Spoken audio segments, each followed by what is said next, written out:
2.5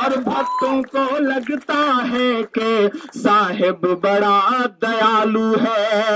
ناظرین، امام رتاب گھڑی کی نظم سننے کے بعد آپ اپنی رائے میں کیا کہنا چاہتے ہیں وہ نیچے کمنٹ باکس میں ضرور بتائیں۔ حضرت ابو ہریرہ رضی اللہ عنہ روایت کرتے ہیں کہ رسول اللہ صلی اللہ علیہ وسلم نے ارشاد فرمایا، اللہ تعالیٰ قیامت کے دن فرمائیں گے، آدم کے بیٹے میں بیمار ہوا، تم نے میری عیادت نہیں کی۔ بندہ عرض کرے گا، اے میرے رب، میں کیسے آپ کی عیادت کرتا، آپ تو رب العالمین ہیں، بیمار ہونے کی عیب سے پاک ہیں۔ اللہ تعالیٰ فرمائیں گے، کیا تمہیں معلوم نہیں تھا کہ میرا فلاں بندہ بیمار ہوا تھا، تم نے اس کی عیادت نہیں کی؟ کیا تمہیں معلوم نہیں تھا کہ تم اگر اس کی عیادت کرتے تو مجھے اس کے پاس پاتے؟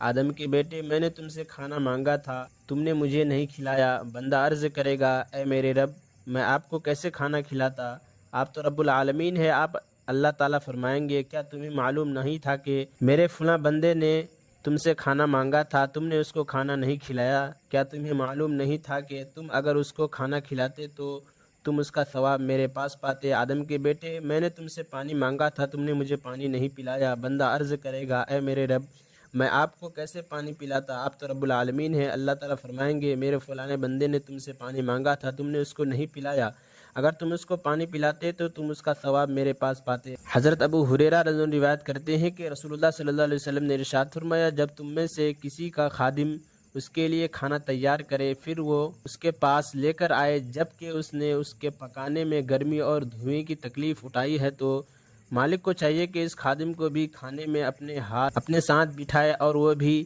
کھائے۔ اگر وہ کھانا تھوڑا ہو جو دونوں کے لیے کافی نہ ہو سکے تو مالک کو چاہیے کہ کھانے میں سے 1-2 لقمے ہی اس خادم کو کھلا دے۔ حضرت ابو ہریرہ روایت کرتے ہیں کہ رسول اللہ صلی اللہ علیہ وسلم ہمارے پاس تشریف لائے اور ارشاد فرمایا، دیکھو اپنے بچاؤ کے لیے ڈھال لے لو۔ صحابہ رضی اللہ عنہ نے پوچھا، یا رسول اللہ، کیا کوئی دشمن آ گیا ہے؟ ارشاد فرمایا، جہنم کی آگ سے بچاؤ کے لیے ڈھال لے لو۔ سبحان اللہ ہی، الحمدللہ، لا الہ الا اللہ، واللہ اکبر کہا کرو، کیونکہ یہ کلمات قیامت کے دن اپنے کہنے والے کے آگے پیچھے دائیں بائیں سے آئیں گے اور اس کو نجات دلانے والے ہوں گے، اور یہی وہ نیک اعمال ہے جن کا ثواب ہمیشہ ملتا رہتا ہے۔ فائدہ حدیث شریف کے اس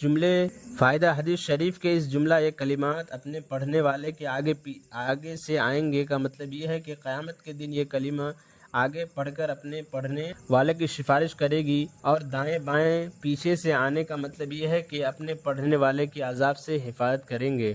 حضرت ابن عباس رضی اللہ عنہ روایت کرتے ہیں کہ رسول اللہ صلی اللہ علیہ وسلم نے حضرت عباس رضی اللہ عنہ سے فرمایا، عباس میرے چچا، کیا میں آپ کو ایک عطیہ نہ دوں؟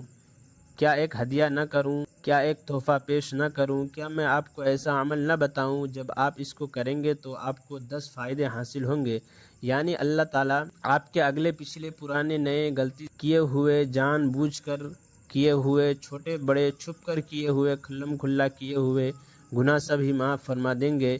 وہ عمل یہ ہے کہ آپ 4 رکعت صلاۃ التسبیح پڑھیں اور ہر رکعت میں سورہ فاتحہ اور دوسری کوئی سورت پڑھیں۔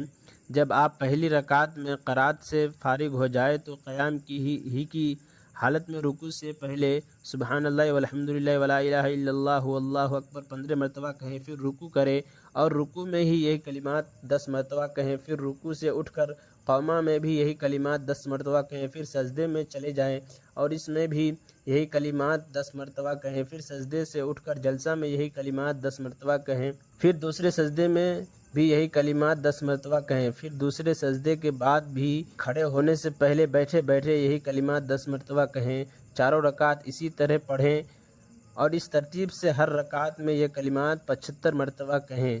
میرے چچا، اگر آپ سے ہو سکے تو روزانہ یہ نماز 1 مرتبہ پڑھا کریں، اگر روزانہ نہ پڑھ سکے تو ہر جمعہ کے دن پڑھ لیا کریں، اگر آپ یہ بھی نہ کر سکے تو سال میں 1 مرتبہ پڑھ لیا کریں، اگر یہ بھی نہ ہو سکے تو زندگی میں 1 مرتبہ پڑھ لیا کریں۔ اور عمران رتاب گھڑی سے جو یہ خبروں اور نظموں کے لیے ہمارے اس چینل کو ضرور سبسکرائب کریں۔ ملتے ہیں کسی اور ویڈیو میں ایسے ہی نئی نظم اور نئی خبروں کے ساتھ، تو جب تک کے لیے دیجیے مجھے اجازت اور رکھیے اپنا خیال۔ آپ دیکھ رہے تھے IR مشاعرہ میڈیا اور میں آپ کے ساتھ محمد ثاقب۔ السلام علیکم ورحمۃ اللہ وبرکاتہ۔